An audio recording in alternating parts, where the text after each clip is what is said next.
পৰকীয়া প্ৰেমৰ বাবে মোৰ ছোৱালীক হেৰুৱালোঁ। গায়িকা নীলাভ নিতাক লেট্ৰিন বাথৰুম বনাই দিয়া বুলি গম পাইছিলোঁ।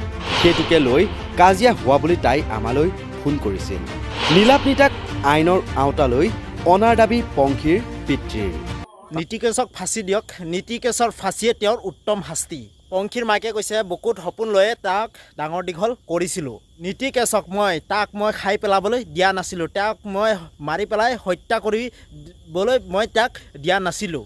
নীতিকেশৰ এই হত্যাকাৰীজনৰ তাৰ পৰকীয়া প্ৰেমৰ বাবে মই মোৰ ছোৱালীজনীক হেৰুৱালোঁ। গায়িকা নীলাভ নিতাক লেট্ৰিন বাথৰুম বনাই দিয়াৰ মই গম পাইছিলোঁ। সেইটোকে লৈ তাই কাজিয়া হোৱা বুলি আমাক ফোন কৰিছিল পংখী সন্দিকৈৰ মাকৰ ভাষ্য। আৰু তেওঁৰ পিতৃয়ে সকলো কথা খুলি ক'লে সাংবাদিকৰ ওচৰত। নীলাভ নিতাক আইনৰ আওতালৈ পংখী সন্দিকৈৰ পিতৃৰ দাবী। পংখী সন্দিকৈৰ পিতৃ তেওঁ অৰ্থাৎ সাংবাদিকৰ ওচৰত সকলো কথা মুখ খুলিলে। আজি হঠাৎ তেওঁৰ মুখ খুলিলে যিহেতু নেকি তেওঁৰ পৰকীয়া প্ৰেমৰ বাবে হত্যাকাৰীৰ পৰকীয়া প্ৰেমৰ বাবে আজি মোৰ ছোৱালীজনীক হেৰুৱাবলগীয়া হ'ল।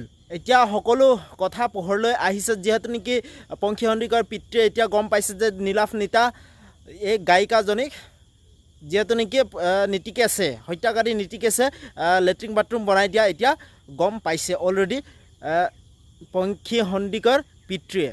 আৰু সেইটো কাৰণে পংখী সন্দিকৈয়ে সকলো কথা কৈছিলে তেওঁৰ পিতৃক আৰু ফোন কৰি জনাইছে নিজৰ পিতৃক। এতিয়া পংখী সন্দিকৈৰ পিতৃৰ দাবী এটাই, নীলাভ নিতাক এতিয়া আইনৰ আওতালৈ আনিব লাগে। বহু চৰ্চিত মৃত্যু আজি যিহেতু নেকি পংখী সন্দিকৈৰ আজি 30 দিন পাৰ মুকলি হ'ল। যিটো নেকি তেওঁৰ আদ্য শ্ৰাদ্ধ পাৰ হৈ গ'ল। যিহেতু নেকি সকলো কথা খুলি গ'লে সাংবাদিকৰ ওচৰত পংখী সন্দিকৈৰ পিতৃ। বহুত ভয়ংকৰ কথা। এতিয়া বিভিন্ন দল সংগঠনে পংখী সন্দিকৈৰ ন্যায়ৰ হকে দাবী কৰিছে যিহেতু নেকি গায়িকা নীলাভ নিতাক তেওঁ আইনী আওতালৈ আনিবলৈ দাবী জনাইছে পংখী সন্দিকৈৰ পিতৃয়ে। আৰু যিহেতু নেকি দল সংগঠনৰ প্ৰতিবাদ এতিয়া পংখী সন্দিকৈৰ মৃত্যুৰ ন্যায়ৰ হকে এতিয়া বিভিন্ন দল সংগঠনৰ প্ৰতিবাদ দল সংগঠনো অব্যাহত হৈ আছে যিহেতু নেকি এতিয়া প্ৰতিবাদ চলি আছে।